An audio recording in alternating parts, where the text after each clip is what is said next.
One of the most celebrated musicians of the 20th century is being honoured with a blue plaque. Violinist Yehudi Menuhin was once conducted an entire orchestra, stood on his head, conducting with his feet.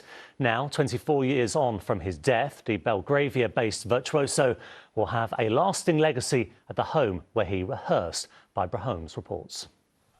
From being touted as an American child prodigy to being knighted and taking a seat in the House of Lords, Yehudi Menuhin's life and career was filled with many accomplishments and accolades. Now, more than 2 decades after his death, he is being honoured once again. The violinist moved to London in the early 60s and spent the last 16 years of his life in this house in Belgravia. Today's speeches highlighted his many musical accomplishments, but also his humanitarian work and deep spirituality. Well, Yehudi was very ahead of his time. He formed an organisation called Live Music Now, which sends young students into hospitals and things. He just thought ahead of his time. He worked with people like Stefan Grappelli, Ravi Shankar, at a time when classical musicians weren't really doing that. He wasn't just musically innovative, he was one of the first to help popularise yoga in the UK, even if his children didn't quite appreciate the practice at the time.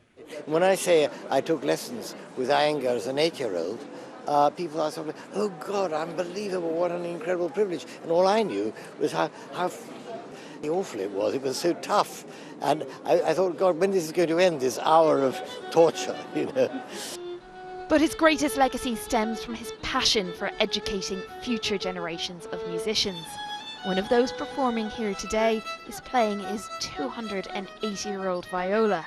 It's such an honour to be able to play Menuhin's instrument. He's an inspiration. I don't know whether it was his favourite viola, but it's an incredible instrument. It's such an honour to have the thing that Menuhin created such amazing recordings on.